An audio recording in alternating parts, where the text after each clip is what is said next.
All right. So, hello, everyone, and welcome. For those of you who are new to us, my name is Rosanne Corcoran. I'm host of Daughterhood, the podcast, a Daughterhood circle leader, and I was my mom's primary caregiver through her 12-year journey with vascular dementia. Daughterhood is a safe haven for caregivers like you to connect, gain knowledge, share your experiences, and most importantly, realize that your feelings are not just normal, but also valid. We understand that the system is not set up for you, and that's why we're here, ready to support you every step of the way. Some housekeeping for today. This is a special circle. We'll be recording it for our YouTube channel. If you find yourself with a question during the presentation, leave it in the chat, and I will get to that with Star. So it is my pleasure to introduce Star Bradbury. Star is an aging life care specialist who has helped thousands of families make educated and informed decisions in her 25-year career in the senior living industry. Her past work as executive director for assisted living and memory care facilities and her position with Oak Hammock at the University of Florida, a national trend-setting life care community for 18 years, gives her a broad understanding of the variety of options and choices families face. As the founder of Senior Living Strategies, she consults with individuals and families to help them develop a solid plan to age successfully. Her book, Successfully Navigating Your Parents' Senior Years, is written to help anyone needing information, support, and guidance as they navigate the complex and confusing world of senior living and senior healthcare. Isn't that the truth? It is a step-by-step guide on how to get the conversation going long before a crisis and provides invaluable information to help families develop a plan together. You're invited to visit her website, starbradbury.com, for access to free resources, lists, published articles on senior issues and trends, her helpful YouTube videos, and more. Her book is available on Amazon and all major book sites and is also available in an Audible version. And Star's publisher has graciously offered 30% off of retail price with code Daughterhood in caps at benbellabooks.com/shop/navigating. The link is in the chat, but please welcome our guest, Star Bradbury. Hi, Star. Thank you, Roseanne. Absolutely. When I hear those introductions, like, did I really do all that? Don't you have those moments where you look back? Yeah, was that me? True. That was Yeah, you. Yep, that was me. absolutely. Yeah, So that was thank you. me. Thank you for joining us today, Star. And I'm thrilled. I was telling Roseanne, this is a topic near and dear to my heart.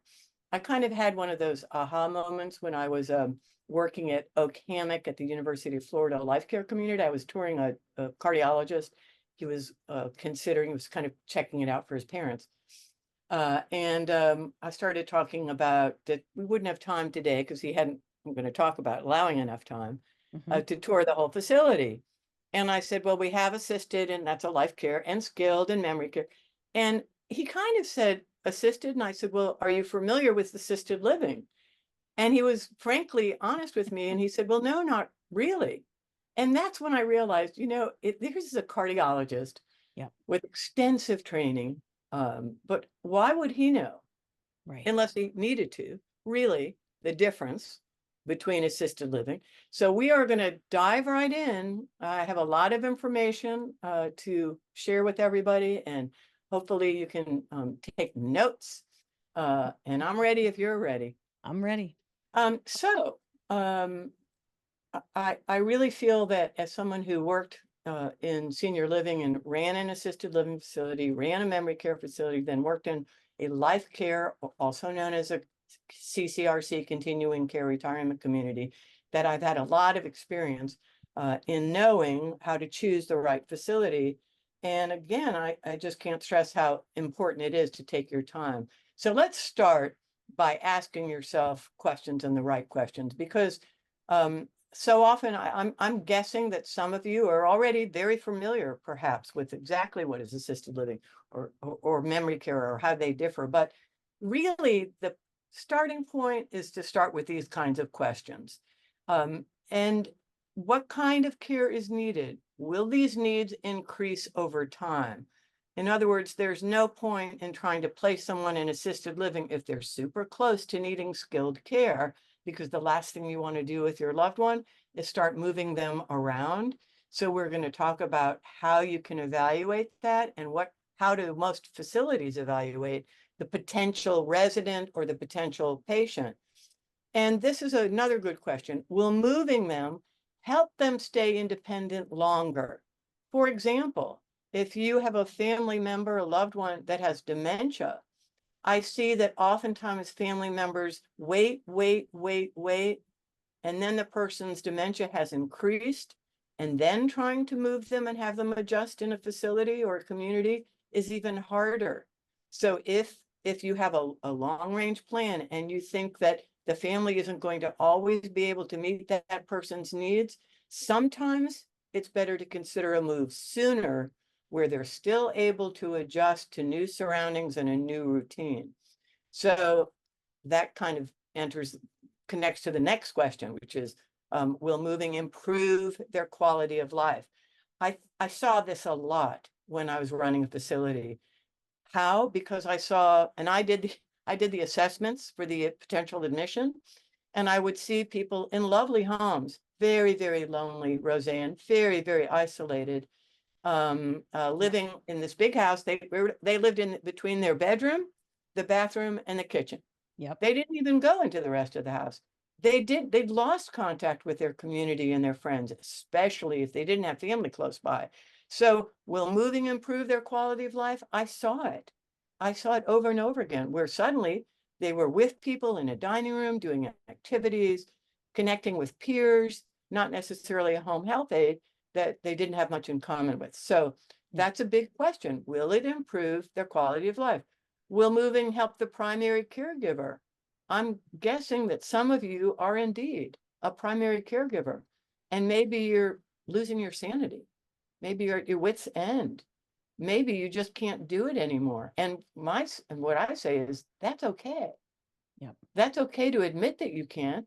I've had that experience. I've seen it in where I've worked and with my clients. Don't wait till that point. Come up with a plan that's going to work for everybody. It doesn't help if you end up in the hospital as a caregiver, and I've seen that happen.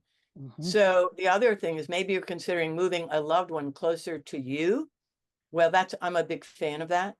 Even if they're in a memory care or assisted living, or even a full service retirement community, but near you, not in another state, not 10 hours away. Although the surveys that AARP did a few years ago I think it was 5 to 6 million caregivers live more than 1 to 2 hours away from their loved one.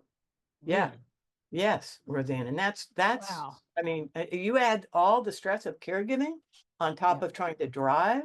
Well, and I have a whole chapter in my book, by the way, on tips for long distance caregivers. So, will moving to a senior community provide peace of mind? Well, it certainly could. And reliable care. I have heard from many clients, they're depending on one person from one home care company, either home health or home care, usually home care companion, to show up. Well, what happens if they don't? Yep. Well, you know, when you're in a community, there's more than one person per shift, and at least that person isn't left alone. And so it might be an answer to more reliable care. So evaluating the level of care needed. Well, how did these facilities do it? Well, they have an assessment tool, and they look at ADLs. You probably all know what that means, activities of daily living. Do they have cognitive issues? Would they qualify for assisted living? We're going to talk about what they look at for qualifying. Would they qualify for memory care? Do they already need skilled nursing? What about a life care community that has different levels of care? And you might be thinking, well, my loved one is not going to qualify for independent living. I understand that, but what most people don't realize is almost all life care communities do direct admissions into assisted, into memory care, into skilled. And you just won't know when you ask. If they're full, they won't. Why? Because they have a contract with people living in independent living to provide and guarantee that care. But most of them still take people from the outside community, and often it's high level, high quality care. And this is really important. Let's say you have a couple, mom and dad, or two partners, Does one need more care than the other? And you don't want to split them up. So it might be possible if you were in a community that provided independent living and assisted or memory care, may not even be a life care community. There's a community in town, my town, that does that. They could at least be close enough that it was walking, taking an elevator or walking a short distance to be with their loved one rather than really splitting them up. So that's something to consider too. And again, maybe they can manage independent living. You see some clouds on the horizon, early signs of dementia. Again, my advice, don't wait. Don't wait until it's full blown if they're still able to manage in a very supportive environment. So these are general guidelines for admission into an assisted living facility. And even though every state has somewhat different forms, they're very, very similar. So I feel completely comfortable telling you that this is what they're going to do. Most states have a required admission form. There is no immediate admission into assisted living. Of course, as anything, Rosie, it's complicated. Yep. And there's a process. Yep. But there's a process for important reasons. You wouldn't want a facility to take somebody whose needs they can't really meet. And sometimes families just don't know that some particular area they need help with falls outside the purview of legally provided by the assisted living facility. There's some weird rules, believe me. But if you want to get an idea about what the form is, all you have to do is go online and put ACA, that's Agency for Healthcare Administration, 1823 form for assisted living admission. It'll pop up and you can look at it. It's about 3 pages. They changed it up a few years ago. But here's what you can expect: a face-to-face medical assessment by someone on that staff, the facility staff. And they have to do that. During COVID, they started to try to do virtual, and that didn't work out well. And so that's almost never, ever, ever possible. So they are going to want to do a face-to-face assessment. The patient or the possible resident, their primary care physician, or whichever doctor really knows them the best, has to fill out an extensive form. And when I say extensive, it has all of their medical history, fall history, hospitalizations, medications. It's really complete. Behavioral issues. There is nothing about your loved one's medical history that facility is not going to know. I've had people try to, like, maybe they won't notice that my mom has dementia, or maybe the doctor won't say. That's why I said, if there's a hint of cognitive impairment coming, and it's not necessarily on any paperwork, that's the time to consider making a move into a supportive environment where they could maintain independent living maybe for years. Yep. So yeah, they're really going to cover everything. And under activities of daily living, this is the list. Ambulation mobility. How can they easily stand up? They're going to ask them to stand and walk and see. How hard is it for them to get up, get out of their chair, walk 20 feet and come back? Bathing, dressing, eating, that is the ability to feed oneself, not necessarily cook for oneself, just the act of feeding yourself. And self-care, sometimes they call that hygiene, personal hygiene, but you get the idea. Can you brush your teeth, brush your hair, you can brush your teeth and wash your face, and nail and oral hygiene. Toileting, that's a big one. Are they independent? Now, it's not the end of the world if they're wearing adult diapers, but if they're completely incontinent, that might be an issue for assisted. And again, this transferring, that is absolutely critical, because the next slide, and we're going to get to, like, well, who won't they take? When does somebody fall out of being accepted in assisted living? But the other thing they look at besides activities of daily living are IADLs. That's instrumental activities of daily living. And when you think about it, that makes sense, because you've got the bathing, toileting, eating, transferring mobility, but then you have, could they manage a budget? Can they shop for groceries? Could they plan meals and make meals? Could they get to their doctor's appointment, taking medications? That's the big one. You know, I had somebody correct me. She was a doctor, and she said, I just want to remind you, Star, that medication management does not fall under ADLs. Mm. It's an IADL. So that's a minor distinction, but for many, many people, the major reason they go to assisted living is help managing their medication regimen, because that's one of the primary reasons seniors end up in the hospital, besides falls, is mismanagement of medications. And so imagine that if you had somebody that got that support in assisted living, they could stay fairly independent in assisted living with their own little apartment. If somebody was helping them, bringing them their meds and managing their meds. So managing transportation, using communication devices, all of those things, the inability to do those things completely interfere with someone's ability to live alone or in their home completely independently. If they can't do any of these tasks and they don't have somebody helping them, right? Either Start. you as the family caregiver or somebody that you've brought in to help them with these kinds of things. So I do want to say that typically most assisted living facilities do need help in 4 to 5 of these activities of daily living, the first list. Mm-hmm. And of course, the majority of people in assisted living need help with some of these instrumental activities as well. So keep in mind that the lower the score, the better. For example, if they needed help in every single activity of daily living, every single one, they're probably not going to be accepted. They're not going to be accepted because now they're starting to look more and more like their level of need, their level of care is beyond what most assisted living facilities will consider. So why would you be denied admission? Well, if you are truly unable to transfer, that is sort of the ultimate no.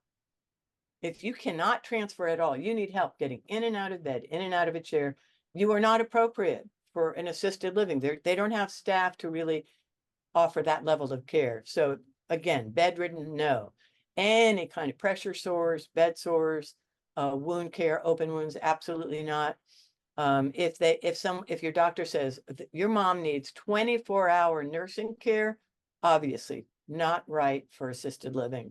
The other thing that they look at closely, Rosanne, and this is hard to hear for some families who say, well, my mom or dad would be completely appropriate if it weren't for their aggressive behavior. Right. So if they have a history that's of aggressive behavior, physically or sexually, it's going to make most assisted living facilities very nervous, very anxious about accepting that particular person.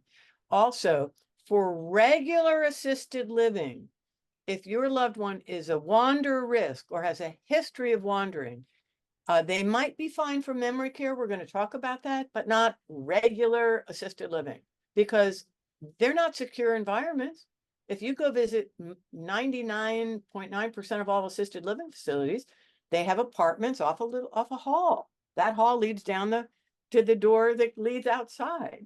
They're not secure environments unless it's memory care. We're going to talk about that. But we're talking about denying admission to most assisted living. They're going to be too afraid, and they should be, that your loved one's going to walk out at midnight into the woods, into the street, into the lake, and never be found. Of course, we've all heard horror stories. So you don't want to put somebody that does wander into regular assisted living. However, I want to make a really, really important point, and some of you know this, but this is kind of like an insider's tip. In Florida, assisted living facilities can opt for a more advanced license than your regular ALF license, and it's called an ECC license.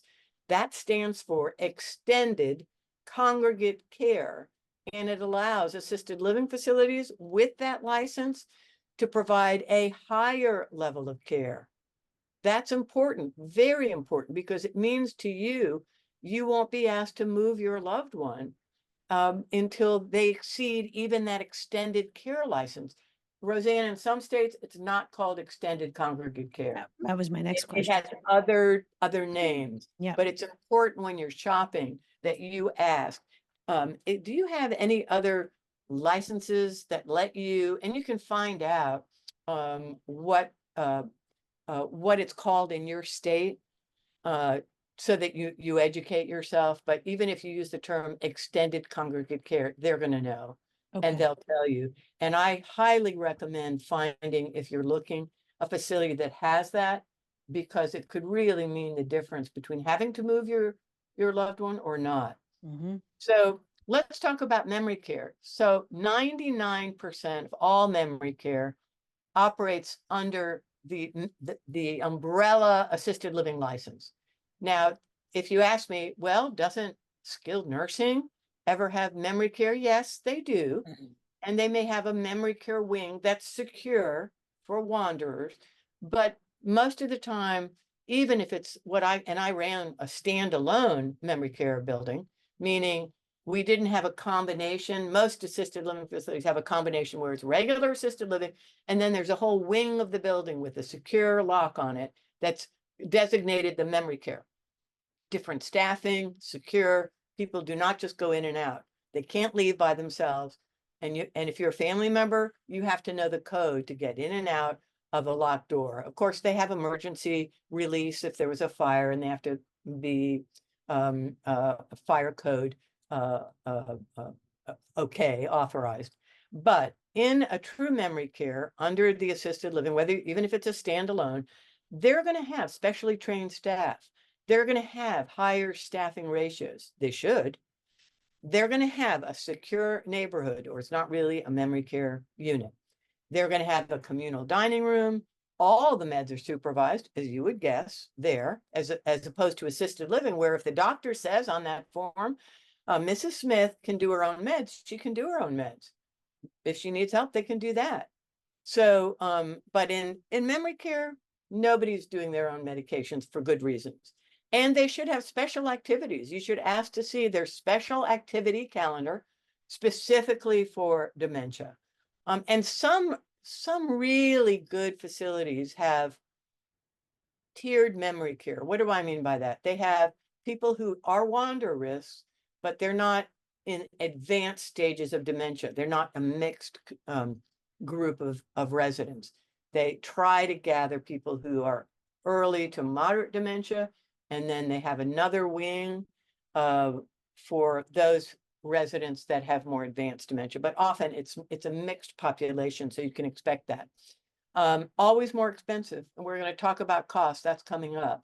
But memory care is more intensive, higher staffing ratios, and they pass those costs on to you. So evaluating quality of care, the next few slides are probably the most important in terms of how you can really evaluate quality of care. And that starts with asking the right questions. Believe me, I have a long list of questions in my book, on my website, and here. And you just cannot make a decision without visiting a facility at least 2 to 3 times. And what I tell people is you're going to make the sneak attack. You're going to visit on a weekend with no appointment. Before you call the marketing team and you make an official appointment, you should drop in on a Saturday or Sunday where staffing, at least in the office and the marketing staff, generally not there. They might have one person, but you want to just walk around that community, talk to the families that are there visiting on the weekend, talk to the residents, talk to the patients, and see what you hear and take notes. Of course, you remember there's HIPAA, so you're not going to be taking pictures of their names or anything, but you want to go on a weekend and you want to find out what agency in the state you live in oversees the facility you are considering. For example, in Florida, it's AHCA, the Agency for Healthcare Administration, which is under the federal umbrella of the Medicare and let me back up, because I'm in assisted living, not skilled, because it depends. If you're in assisted living, it could be the Agency for Healthcare Administration or a like agency. And if you're looking for information on skilled, that's going to be under Medicare and Medicaid oversight. Yep. So one thing that I would recommend is that you check with your local ombudsman. The ombudsman, your long-term care ombudsman, is and every area in the United States has one, is volunteer group who is the liaison between family complaints about facilities before you, let's say, decide you might want to sue. You're having an issue with the facility that you don't feel is getting resolved. And I could do an entire presentation on ombudsmans, Yep. but they would be a very, very reliable source for anybody to call and say, look, I'm looking for a facility for my mom, for my dad, for my spouse, for my loved one. Do you have any recommendations for me about facilities that I should visit, or any recommendations about facilities I should avoid? The other thing is the US Aging. So the US Aging is a fabulous resource, a free website that is a national clearinghouse for all of the different area agencies on aging. And you can go to their website and they will help provide lists based on your zip code for different facilities in your area, and they will also provide information on how to vet and how to shop for any of these long-term care facilities. One website I loved was very basic, but wealth of information, www.medicare.gov. It's a little complicated. If you go to the tab called Care Compare, you can actually put in what are you looking for? Home care, assisted living, skilled care, and they will start comparing for you some of those facilities. And CMS, that's the Centers for Medicare and Medicaid Services. They also have some comparisons you can check out. But one word of caution here. Even if a facility says they have a 5-star rating, skilled nursing now, with CMS.gov, the 5-star rating system got some really, really bad press in the last few years. I mean, front page articles in the New York Times about how you shouldn't trust this 5-star rating system. And the whole rating system completely fell apart, to be honest, during COVID. They even stopped doing surveys. CMS was just too overwhelmed with the pandemic to continue to do surveys, and most of them were shut down. And that was not, I mean, let's face it, you're not going to send a team of people into a skilled nursing facility to do a survey in the middle of COVID. So they just didn't do them. So I used to tell people, don't even look at the 5-star ratings. But now it's 2024. Those surveys are back in place, and you have every right to ask a facility to see the results of their surveys. And assisted living has surveys too. They're just done by a different organization. So ask yourself educated questions. So what is available near me? People tell me, well, the best one is on the other side of Chicago. Well, you know, if it's going to take you an hour and a half to stop in and try to visit your loved one on your way home from work, well, that's not going to work. So I know you're trying to pick the best facility, but also ask yourself, will I be able to visit easily? If you're even close by at all, you know, you may be hours and hours away. And of course, the cost, can the cost be shared? And by that, I mean, do you have a close-knit family, other siblings who are, as I like to say, Roseanne, willing, able, and capable? Of course, I apply that term for adult children too. Right. Do you have adult children? Well, you may not have any. And if you do, are they willing, able, capable? They may be willing, but not capable. They may be capable, but not willing. They may not be able, for all of the reasons we could list. So same thing with siblings. Often my experience, and I bet you'll agree with this, Roseanne, almost Yes. always there's one person in the family that steps forward as the primary caregiver that's willing to take that on. Is it less costly if they move to another state near another willing sibling? And believe me, we're going to talk about how to compare costs. Costs vary widely. You will be shocked. We're going to get to that. Medicaid programs vary widely. I live in Florida. And in Florida, our politicians here have declined to expand the Medicaid program, so it's vastly underfunded. What does that mean to the people that live in Florida? Less access to health care, certainly less access to any Medicaid programs, like a Medicaid waiver program that will help pay for some assisted living costs. Because you probably know that most assisted living is private pay, unless somebody has a long-term care insurance plan. Medicare generally and Medicaid, well, Medicare never pays for long-term skilled care. It never pays for assisted living. Some states have what is called a Medicaid waiver, where they waive the usual non-payment to assisted living and will pay for personal services in assisted living facilities that are willing to accept this program. So with states that have robust Medicaid programs, you will find far more financial assistance for assisted living under that umbrella. So, but if money is an issue, please talk to an elder law attorney who specializes in Medicaid applications long ahead of the crisis, ahead of the need, and find out if your loved one or yourself, your parents might qualify, even with a certain number of assets. I have been shocked to see how Medicaid could apply to couples that still have assets or still have a big home and still find some help paying for long-term care. So I advise making a list of pros and cons out of the facilities that you're considering and how do they shake up against this list. So start with a phone call prior to the tour and ask some very basic questions. I will tell you that when people came to the life care community I worked on, if they really wanted a full tour, it was 800,000 square feet under one roof. It was a big community. We had 20 different floor plans.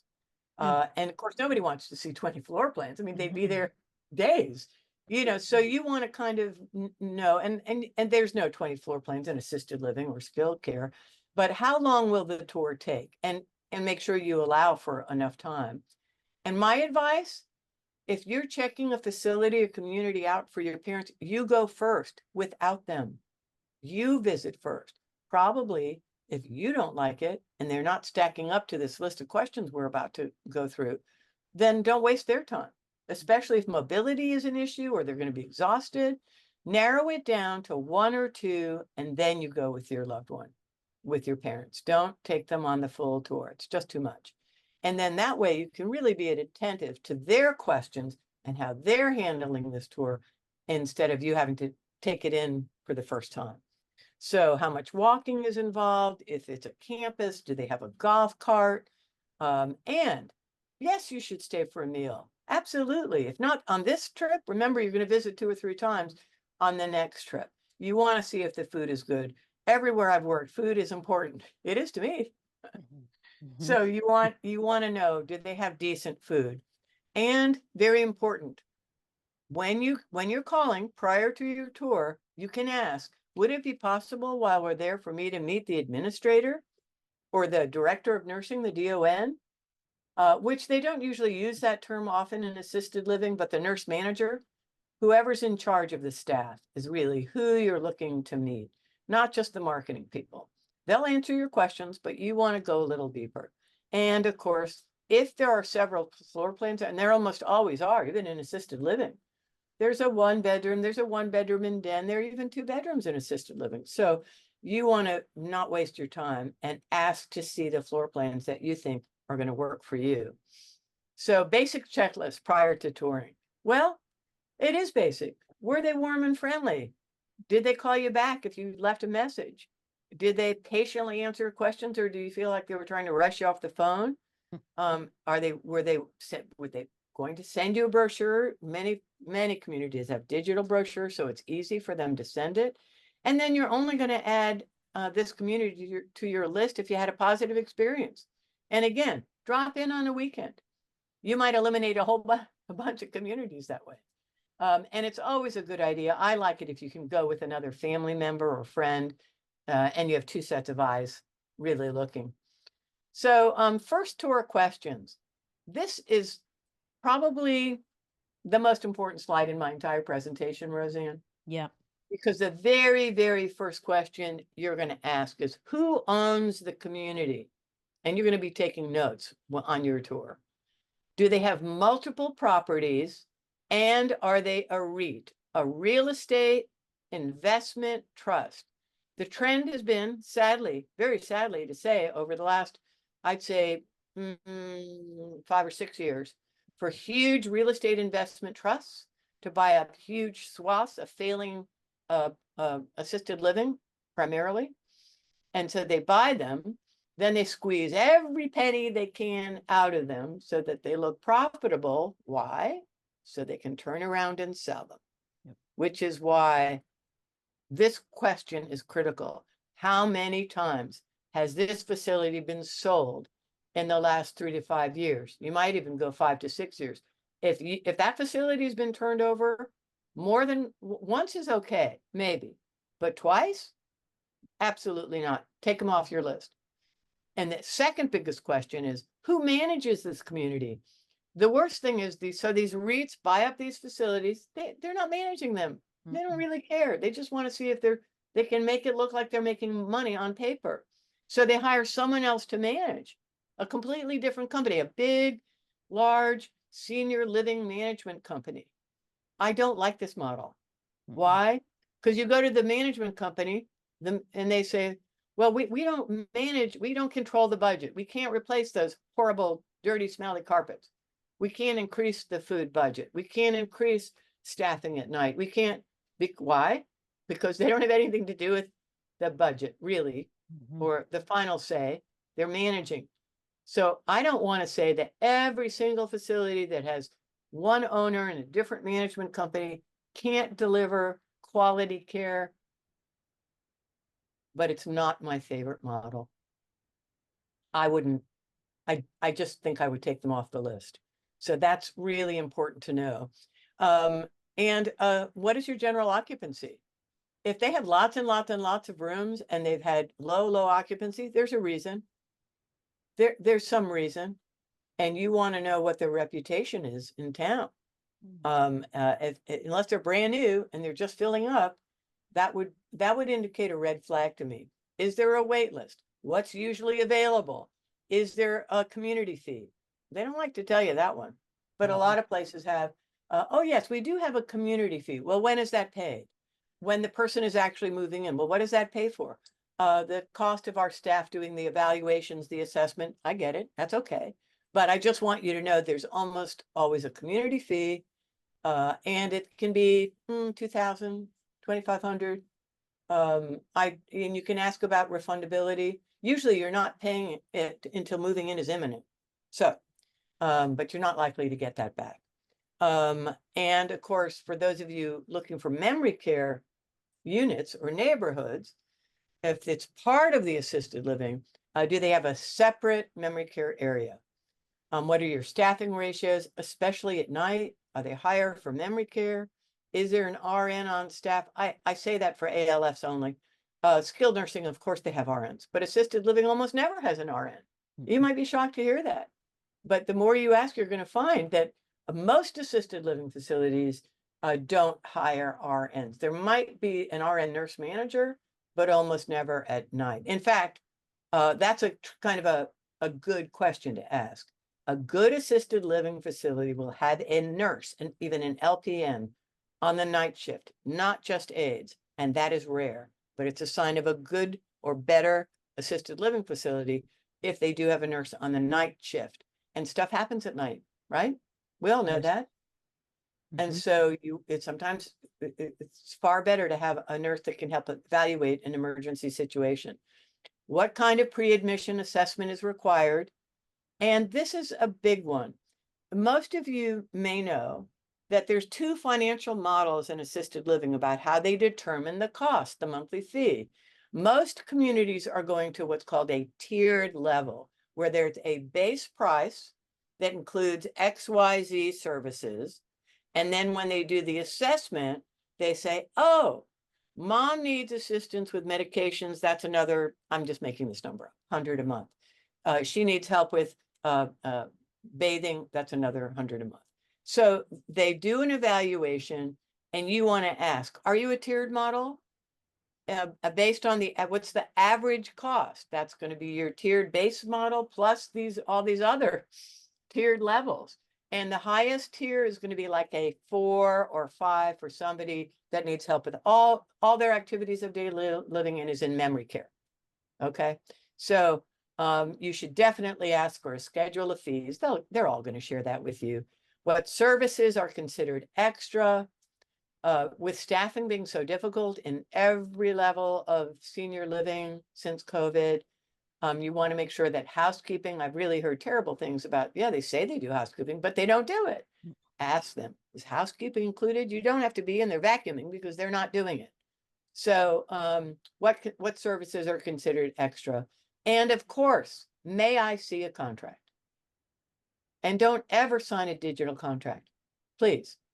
Meaning, don't let somebody sit there with an iPad and say, okay, you're admitting your mom, sign here, sign here, sign here, sign here.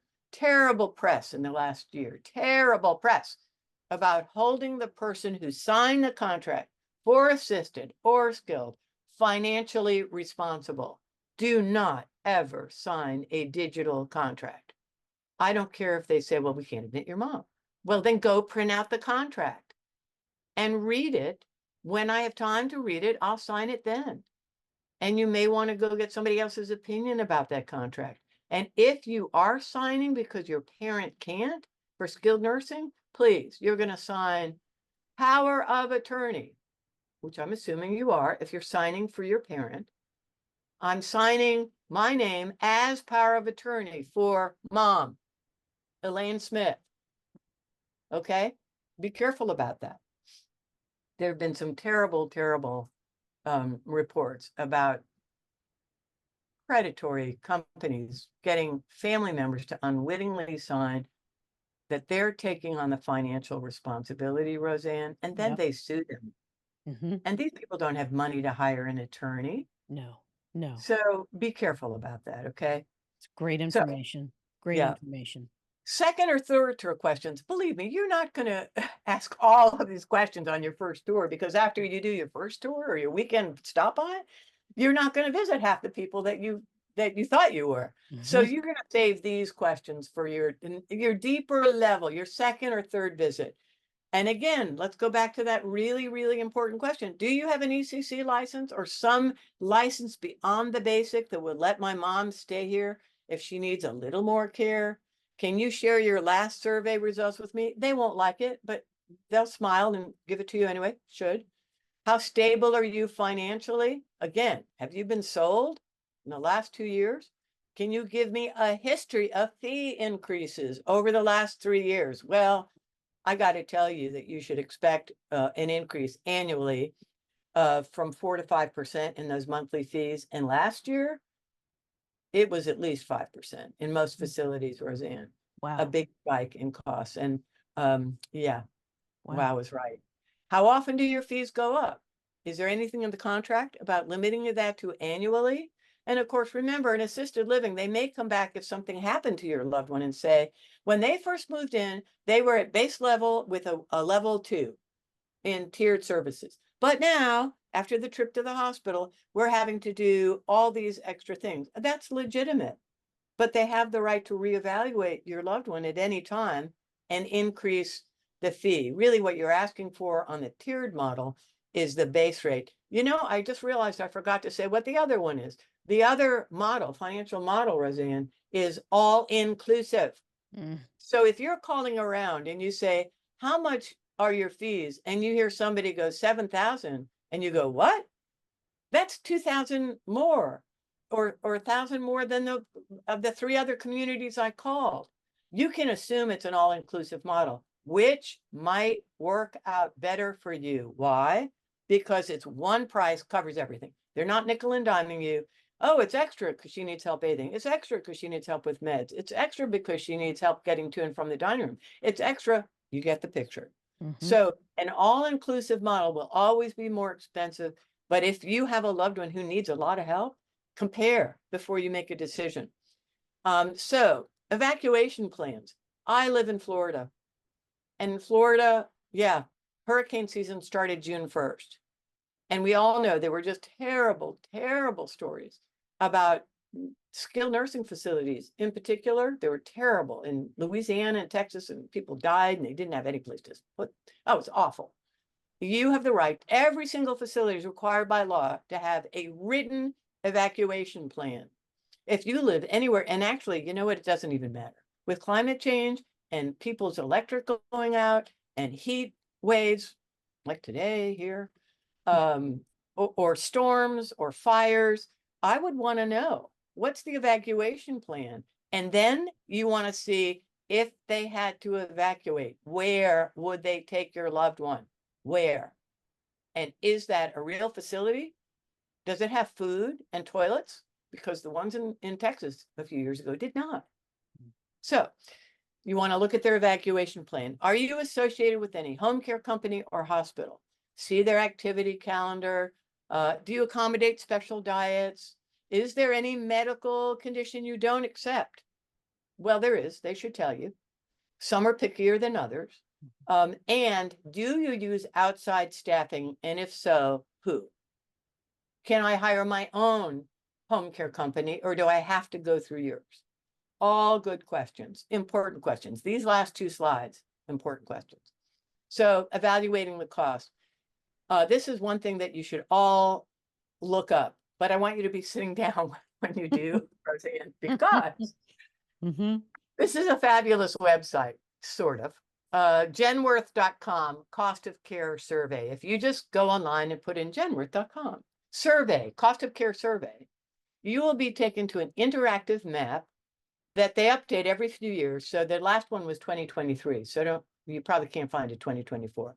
And you can actually compare any cost everywhere in the United States using your zip code and anyone else's, your siblings. Remember, would it be better if I moved mom to closer to Steve? And what's the cost in his state? And you can compare home care, home health care, assisted living, and skilled nursing across the United States. And the other thing that I said, you better be sitting down, they have a future cost calculator. So for all of you Gen Xers out there trying to wonder what it might cost you in 20 years or more, you can push this little calculator, Roseanne, up to 2073. It's very, very scary. Maybe you shouldn't do it unless you're feeling mentally strong today. Yeah. Don't do it. Just stay focused on today. However, Genworth is a really powerful tool to help you look at monthly median costs everywhere. And it's important to know. And when you're evaluating, there's no getting around the cost factor. So does your loved one have long-term care insurance? I decided I couldn't leave this slide out, everybody, because the facts are that your parents might have them and you don't know. Why? Because not anymore. But when people that are in this age group, meaning older, maybe needing care, many of their employers offered a group long-term care insurance plan. And they had the option of signing up. Sometimes they just automatically included it, but always ask. I've seen policies where families didn't even know. They didn't know, Roseanne, their mom or dad even had that. So it's important to ask. And don't pull out the original policy and think that that is in fact all it covers. What? It's only $90 a day. It's $300 a day now in skilled. Well, you want to see if they had an inflation rider. If they had an inflation rider or any kind of cost of living increase, the original policy is not going to show you what it really covers today. So that's just, I'm going to throw that in and go on. So what does long-term care cost? According to Genworth, these are the median costs. I'm not going to read it out to you. You can look through it and read it. But assisted living, $5,500 is the median. It's more expensive here in Florida. And obviously, there's states that are high. But listen, Florida isn't even listed as the highest. Rhode Island, New Jersey, Massachusetts, New Hampshire.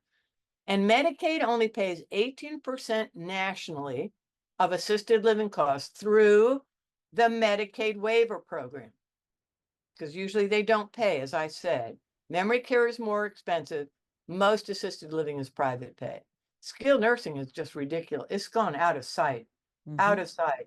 The average semi-private room cost $8,000. private room, 10,000 and up. Here in Gainesville, the best facility is 14,000 a month for a private room in skilled nursing. And that's not So memory care? no, no, Wow. that's skilled nursing. Oh, that's Mhm. skilled nursing. That's skilled Sorry. Yep. nursing. So we have assisted on the left and Yep. Yep. skilled on the right. Yep. But when I tell you there's a vast difference, I wanted you to see that under skilled nursing, Yep. this would give anyone a heart attack. The most expensive state is Alaska. That is not a typo. $31,511 a month. Oof. Do not live in Alaska if you need skilled care. Mm-mm. 31,000 a month. I mean, maybe there's only one facility in Anchorage. I don't know, but Right. that is straight off the Genworth. This is all from the Genworth website. So alternatives to consider. Well, you may never have heard of the term NORC, N-O-R-C. Those are called naturally occurring retirement communities. And they happen sort of organically in a city or in a community where people moved in and then they're aging in place and then they live in this community and then they coordinate care. If you Google naturally occurring retirement communities, you may find that there's some area near you where older people are tending to gather and live, and they've coordinated some kind of a organization that helps provide supportive services like transportation or grocery shopping or home repair. So, and there's a super famous one in Boston that was one of the first, and they have a fabulous plan. So don't forget to check that out. There's also the national village to village concept, which is trying to sort of retroactively help aging communities, neighborhoods, develop services and organizations. And so in Florida, it's called upliftflorida.org, but I would absolutely check that out. The other thing is a tiny house. Maybe you could consider building a tiny house for your parents or parent and have them be near you or close by. A lot less expensive, Roseanne, a lot less expensive in the long run than assisted living or skilled nursing. And they could have their own place, their independence, but still nearby. Yep. Roommate concept. Recently, I've had two clients who are in their mid-80s, women, who lost a stream of income. We don't need to go into why, but they thought it was lifetime. It was not. And they were absolutely in a panic. Both of them had an extra bedroom, an extra bathroom, and they could invite a roommate in to make up the lost financial money that they needed, and they were able to stay in their homes. So if it's a financial issue with your parents that you're worried about, and there are actually companies that specialize in finding roommates for seniors. In this case, well, my client was a retired nurse, and she contacted the traveling nurse organization and provided housing for a nurse that was going to be there for 2 or 3 months. And then she would stop and kind of take a break from having a roommate and then take another nurse in, and it more than made up the money. So the other thing is, don't forget about adult daycare, which is primarily oriented for cognitive impairment. But there are some really wonderful adult daycares that have fabulous programs where you would be able to drop your loved one off. It's reasonable. There is some financial help for most of them, and they're not expensive. And you go to work or you take your break, even if you're the primary caregiver, and you get to have a little bit of life and time off while your loved one is in an adult daycare program. So I want to throw that in. I know I'm a little worried about time. It's 4. Oh, yeah. So I'm going to zip through these, but the longest chapter in my book is what is a continuing care retirement community, and are they worth the high costs? Well, that depends. I'm a fan of life care communities. Why? Because they have access to independent living, but they also have assisted, skilled, and memory care. And the important thing is they have skilled, assisted, memory care, and skilled. You're guaranteed access to this care at a discounted price. Why would people pay high entry fees? Because most of the entry fees, Roseanne, are high. Well, they feel it's worth it because they're not counting on each other as a couple. They're not counting on their children to provide that care. They're in a community that has a seamless everything but a hospital. Yep. They must have rehab, great rehab, PT and OT, physical therapy on site. But how does it work? Well, entry fees can range from 100,000 to 1 million. The Mhm. national average is 350,000. I tell people, you know what? Think of it like a lump sum long-term care insurance plan. Instead of paying over 20 years, you're taking all of that money, paying it in one lump sum, and some of them provide built-in refunds or refund options. Yes, you have to pass a health assessment. Just like going into a sister, they still want to see, what your health is and what your financial situation is. Will this work for you financially over time? So they guarantee access to higher levels of care. And depending on the contract, that cost of care is far, far less than the market rate. Why? Because you've paid for that care through your upfront entry fee. So it might be 50% off what you'd find anywhere else. But remember, you've paid for that care. Mhm. So, but you can have couples where one is in independent living and one is in skilled already, but you're on the same campus and you haven't separated those two people. So there's a lot of pluses. So let's wrap this up. Visit more than once.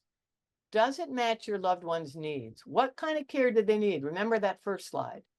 Go on the weekend, ask families questions, tour, schedule a tour, eat a couple of meals, visit at different times of the day. Is there a resident council? That's a organizational group within any facility that's made up by the residents that looks out for the residents' needs, not the corporate needs. So that's always a good place to start. Can I meet the people from the resident council that run the resident council? Read the contracts. Have more than one plan. Develop a plan. I tell families this all the time. It has to work for all of you. You're not doing anybody any favors if you keep signing up for a level of caregiving that you can't provide and keep your sanity. So I'm a big believer in trying to find out a plan, develop a plan that's going to work for everybody. Don't wait for a crisis. Accept change. Things never stay the same. Ask for help. I always joke, can anyone raise their hand that hasn't had a curveball in life? And of course, nobody raises their hand. Why? Because life is full of curveballs. One of the things I say to people is if you want to age successfully, now I'm talking to the 40 and 50-year-olds out there. If you want to age successfully, Rosanne, you better start practicing resilience and flexibility now. Make it a habit. Mhm. Remind yourself that without flexibility, resilience, and might I add a sense of humor, it's harder and harder to age successfully and get through helping your parents age successfully. I like to say I'm a realistic optimist. And if you're not sure what the future plans are, see if any of these facilities have wait lists. Good life care communities have 5 and 6 year wait lists. I'm going to say that again. A really top-notch life care community where I worked, you couldn't even get in if you wanted to for 5 or 6 years. So if a life care community is what you guys might be considering, then you better visit them way ahead of time. Get on the wait list. It's refundable. There's a small deposit. And I knew people who were on 5 wait lists, Roseanne, in different states, Wow. near their 5 kids. They didn't know, 10 years, 10 years before they were thinking they might move. So those are the Uber type A planners that have a long curve looking into the future. Mm. So I had to just throw this in. And Roseanne, you know about the Aging Life Care Association. I am Yes, ma'am. a member of the Aging Life Care Association, ALCA.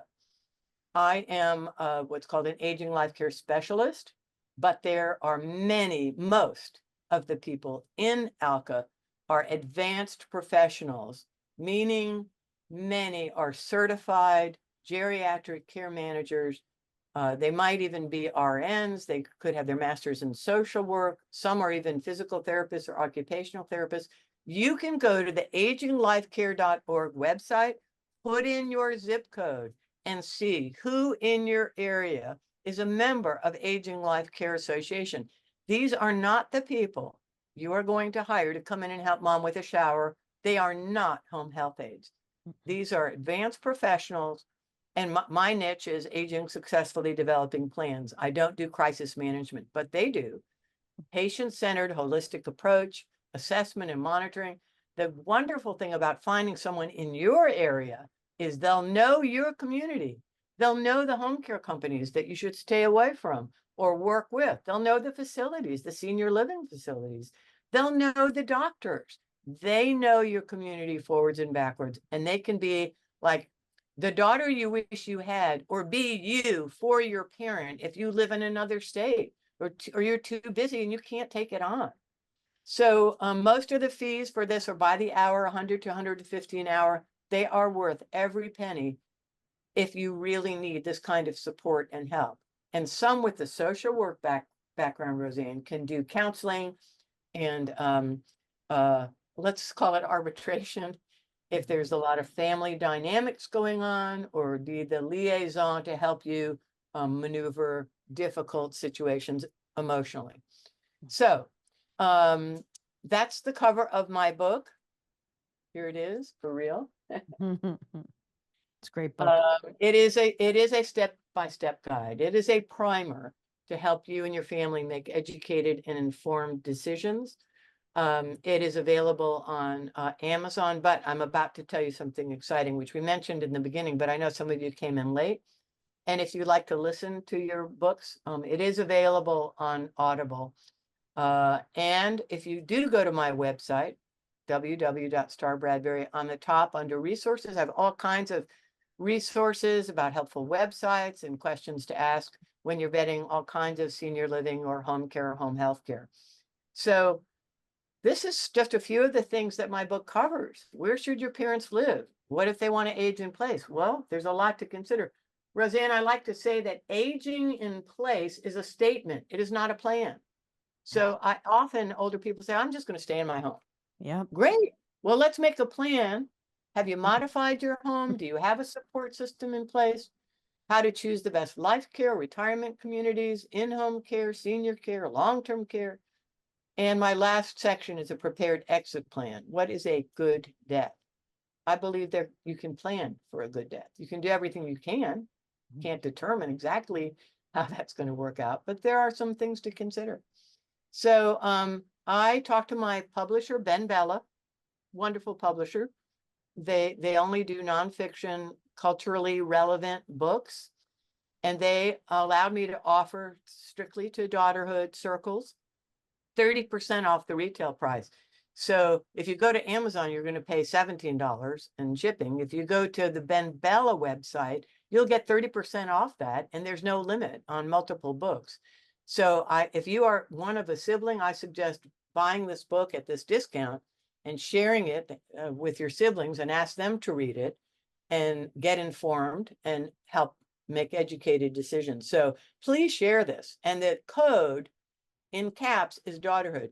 You have to choose the book, put it in the cart, and then it'll give you the option to put in this code. So remember, you've got to choose the book, put it in the cart, then put in the Daughterhood code, all in caps, to get the discount. So that's me a couple of years ago.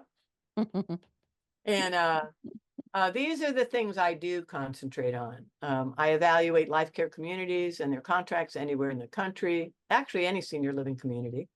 I like to work on evaluating long-term care insurance policies. I don't sell them, but I do evaluate traditional policies, especially in relationship to a contract, because it's all insurance gobbledygook for most people. They read it and they don't understand it. And I get that. So you may want to say, well, how does this policy really work? What does it cover? What does it not cover? How does it work with XYZ community? I like to do keynote speeches and for solo agers and aging successfully and navigating your parents' senior years, and workshops. And there's my email if you want to contact me personally. And that's my website. And that wraps it up. It's great. How did I do time-wise? Well, about an hour. We didn't start till about 10. Yeah. Oh, Yeah. I hope you're all hanging in there with me. No, what great information. And, Star, I was fortunate enough to have Star on the podcast to talk about how to talk with resistant parents, because no one wants to plan and nobody wants to talk about it. And, there's so much information that you have here, Star, and it's such great information. I don't know if anybody has any questions um, for anything particular. I can tell you, you hit everything. I No, I mean, you hope it hit wasn't too everything. much. That's my fear, you Whew. know.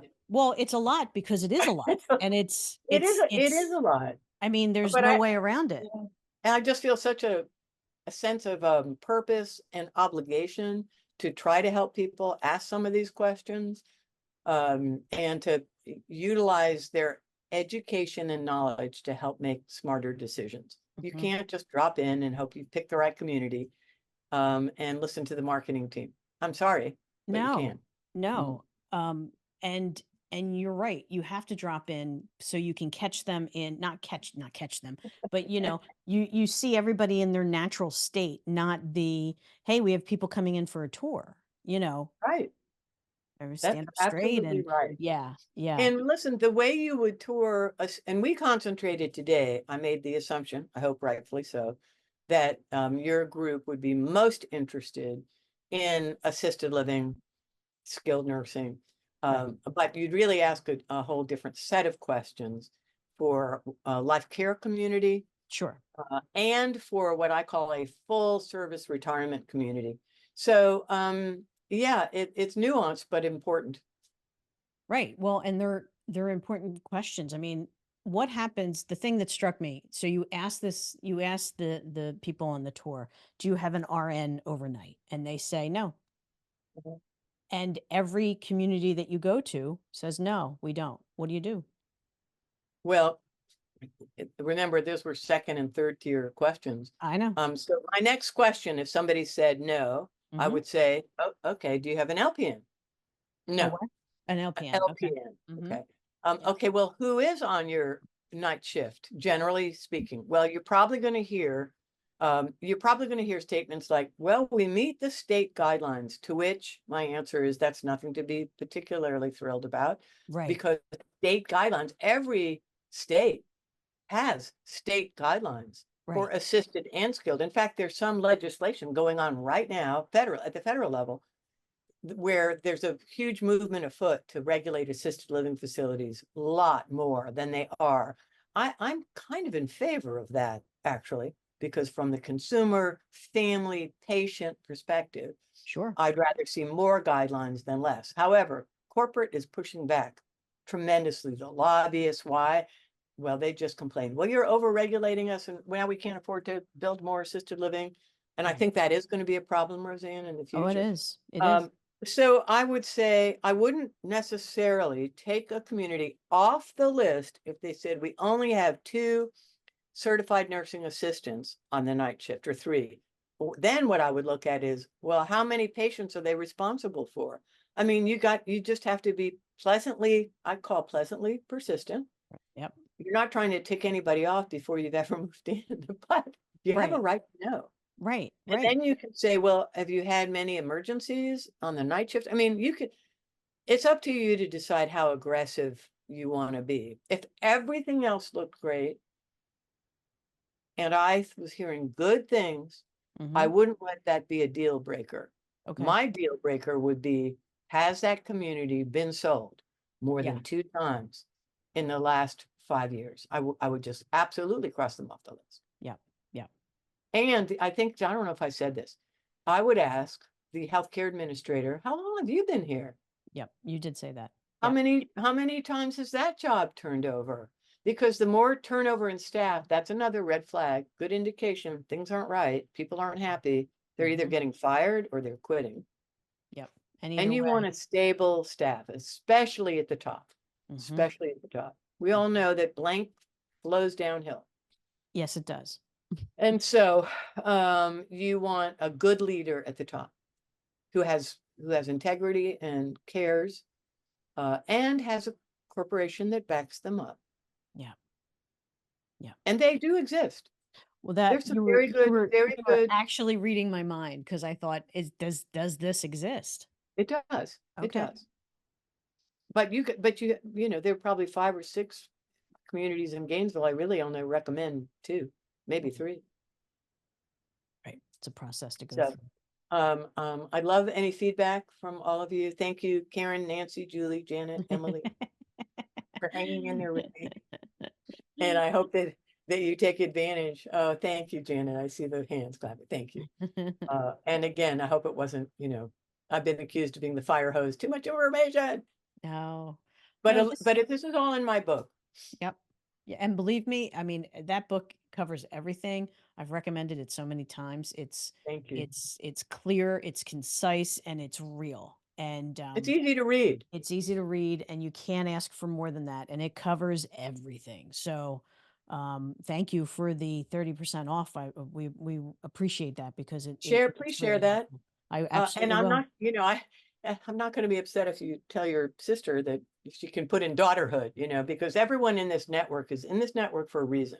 Oh That yeah, means you're looking for help and support. right. And that means you're in a family, personal situation. I wrote this book to Absolutely. help you guys. So, and as I joked with Roseanne on our first interview, if I told you everything that I had personally been through with my parents who are long gone, I learned way more about what not to do Mhm. and what didn't work. And Right. I'm very motivated to help you all avoid that. And that's isn't that all? I mean, that's what it's all about, right? That's, You're helping, we're helping the people behind us yeah, to try to make that's it a right. little better, to try I to mean, make I sure wish I things knew are what I knew now when I was making decisions in my 40s. I look back, I go, oh, why did I think that was a good idea? yeah, yeah, exactly. It's not like I haven't made Exactly. mistakes. No, well, you live, you learn, and then you pass it on. That's right. And I That's my really motto. believe in paying it forward and passing it on. Yep. Yep. So Yep. thank you, Nancy. I see that. I really appreciate it. Spread the word about my book. And Yep. if you want me to speak at anything, let me know. Oh gosh, absolutely. I mean, where do we start? We will talk. We will Okay. talk. Thank you, everybody. Thank you. You can Thank you, find everyone. everything. We've recorded this. It will be up on our YouTube channel, our Daughterhood YouTube channel, in a few days. You can always go to daughterhood.org to find a complete list of our circles, sign up for our newsletter so you know what's happening. And as always, thank you for joining us today. And I hope you'll join me again. Thank you for inviting me. Absolutely, So Star. next time, Roseanne, I'd love to Tell, chat with you again. absolutely, Star. Bye, We'll figure everyone. it out. Take care, everybody. Okay. Thank you.